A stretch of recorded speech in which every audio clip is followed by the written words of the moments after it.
안녕하세요, 로파행입니다. 오늘은 지방 모텔을 영끌로 임대하신 50대 사장님의 이야기입니다.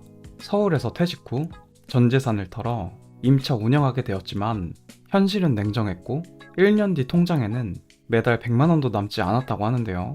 노후 자금을 영끌해 모텔을 차린 50대 사장님은 예상보다 수익이 너무 적었고 자신이 몰랐던 게 너무 많아서 후회가 된다고 합니다. 어떤 내용인지 같이 보실까요? 작은 회사를 다니셨으며 퇴직금과 일부 대출로 영끌해 남들처럼 자영업을 시작하기로 했습니다. 노후 대비로 여러 투자를 알아보다가 모텔 인수를 받기로 하셨는데요. 25개 객실에 많을 때는 월 매출 4천만 원 이상이라고 했습니다. 적어도 월 1천만 원 이상은 가져가는 고수익 투자라고 소개를 받았는데요. 투자 대비 안정적인 수익이 나온다는 말을 믿었습니다. 고축인 모텔을 인수받았기에 새롭게 리모델링을 하고 예쁘게 사진 찍어서 올리면 이 사업이 어렵지 않을 거라고 생각하셨는데요. 청소 2명 직원을 쓰면서 저녁에는 카운터를 직접 볼 생각이셨습니다. 입지 조건도 상당히 좋았다고 합니다. 인근의 산업단지부터 유흥가가 많아 고민 없이 바로 인수를 결정했는데요. 하지만 모텔을 인수하자마자 야놀자가 하루 이틀 비노출이 되었는데 손님이 거짓말같이 딱 끊겼다고 합니다. 숙박 앱에 유료 광고를 안 돌리고 등록만 해놔도 하루 대실과 숙박 20개는 받는다는 말에 인수를 결정했고 리모델링까지 하셨는데요. 결국 어플에 광고를 돌리기 시작하면서 첫 달 매출을 보니 겨우 3천만 원을 기록했습니다. 건물주는 지금은 비수기이니 기다려봐라 뭐 이런 무책임한 말을 할 뿐 사장님은 한순간에 희망이 사라져 버렸는데요. 계산을 직접 해보니 세금까지 내면 마이너스인 셈이었습니다. 카드 수수료와 부가세 등 기본으로 10%는 빠지게 되고 광고비는 기본 30% 이상은 빠지게 됩니다. 세탁비도 상당히 많이 빠지는데요. 이 정도 객실이면 약 300만 원이 들어가게 됩니다. 매출 3천에서 4천이면 청소 2명으로는 부족하니 인건비도 600만 원 이상 쓰게 되고요. 야놀자와 여기어때로 광고 비용도 생각보다 크게 빠지고 난방비가 기본적으로 많이 들어가게 됩니다.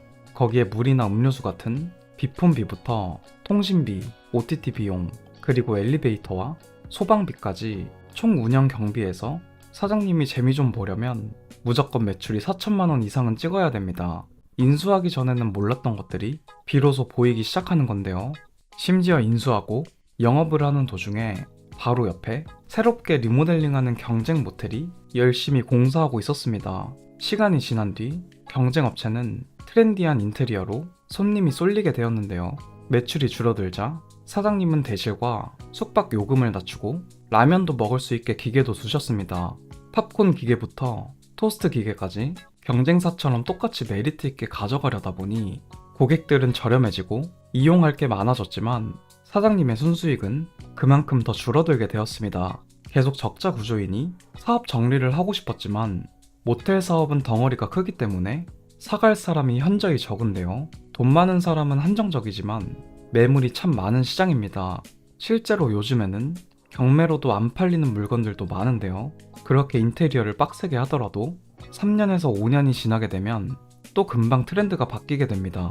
그렇다면 내가 비싼 돈을 주고 인테리어를 했더라도 경쟁력이 떨어질 수밖에 없습니다. 이렇게 숙박업은 자영업 중에서도 상당히 난이도가 높은 사업 아이템입니다. 대부분의 사람들이 모텔을 생각했을 때는 돈 받고 키 건네주면 끝나는 거 아니냐 뭐 이렇게 생각하실 수 있습니다. 청소를 해주는 직원도 있고 카운터 직원 1명 뽑으면 풀 오토로도 가능할 것이라고 생각하시는 분들이 있는데요. 상권 내에서 경쟁업체도 적고 경기가 좋아서 평일에도 가동률이 높다면 어느 정도 가능한 부분입니다. 그리고 건물에 문제가 생각보다 많이 발생하게 되는데요. 1년에 한 번씩 크고 작은 문제가 한 방에 생긴다고 가정하면 한 달에 2번 이상은 건물 하자에 직접 대응해야 합니다. 모텔을 이용하셨는데 갑자기 바닥에 물이 새거나 보일러 문제가 생긴다면 직접 대응을 해야 합니다. 그만큼 추가 요금이 발생하게 되고요.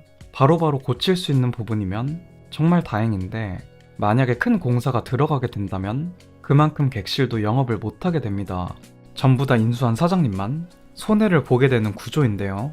만약 여기에 매출까지 떨어진다면 그대로 건물주의 노예가 되는 겁니다. 그리고 인수자가 하나하나 확인 체크를 하지 못하면 모텔을 인수하고 후회하는 일이 많이 발생하는데요.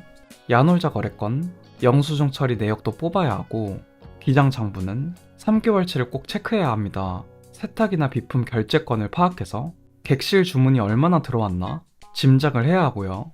그리고 전기와 수도 사용량을 꼭 체크해야 합니다. 일부 사장님들은 어플 카드 매출을 속이는 경우가 있습니다.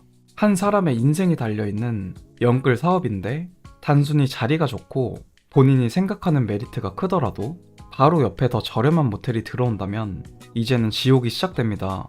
변수가 참 많은 사업 아이템이고 사업 정리도 어려우니 여기서 쉽게 빠져나가기도 어렵습니다. 요식업이라면 단골 장사가 가능합니다. 하지만 숙박업 같은 경우에는 조금이라도 저렴하면 고객들은 바로 이탈하게 됩니다. 같은 가격이라면 조금이라도 시설이 좋은 곳을 비교해가며 매우 까다롭게 예약하니 올드한 곳보다는 새롭고 청결한 곳을 찾게 됩니다. 그리고 청소하는 직원의 경우에는 보통 외국인이 많습니다. 기본적으로 말도 안 통하고 이직률이 매우 높아서 지속적으로 사람을 뽑아야 하는 스트레스도 발생하게 됩니다. 인건비도 많이 올랐지만 직원은 그만큼 더 구하기 어려워졌습니다. 청소 직원은 한정되어 있는데 주변 경쟁 모텔은 많기 때문입니다. 그리고 영끌을 했다면 이자 부담도 심하고 삶의 질이 급격히 떨어지게 되는데요. 야놀자와 여기어때 같은 숙박업체와 건물주 좋은 일만 시키는 현실입니다. 80%의 모텔은 망한다고 합니다. 은근 신용이 좋지 않은 건물주도 많은데요. 큰 규모의 건물을 갖고 계신 분들 가운데 대출이 굉장히 많은 분들이 계십니다. 돈을 날리게 된다면 사장님의 보증금도 그대로 증발하게 되며 영끌했다가 이렇게 사기를 당하고 몇 년 동안 소송하시는 분들이 많은 게 참 안타깝습니다. 마지막으로 진상 손님인데요. 문제가 있을 때 참으면 병이 되고 들이받으면 경찰도 불러야 하고 참 골치가 아픕니다. 이도저도 못하는 사장님들이 많은데요. 이런 분들은 방도 더럽게 쓰고 후기 테러도 감수해야 하는데요. 이렇게 인류애가 사라지고 여러 변수가 많은 사업이니 불경기에 참 힘든 사업 중 하나입니다. 혹시라도 초보자분들 중에서 모텔 창업에 관심이 있다면 해당 모텔 앞에 잠복하면서 실제로 사람들이 얼마나 오는지 체크할 정도로 까다롭게 상권 분석을 하시는 편이 좋겠습니다. 매출 5천이라는 건물주의 말만 믿고 인수를 하게 된다면 한순간 영끌 노예가 될 수 있습니다. 평생 열심히 일한 노후 자금이 누군가에게는 시간을 벌어다주는 자금이 될 수 있습니다. 기술이 없다면 일일이 사람을 불러야 하니 출장비부터 수리비 지출로 사장님이 밤새 고생하시더라도 남의 배만 채우게 될 수 있습니다. 오늘 제가 준비한 영상의 내용은 여기까지입니다. 재밌게 보셨다면 구독 한번 부탁드리겠습니다. 감사합니다.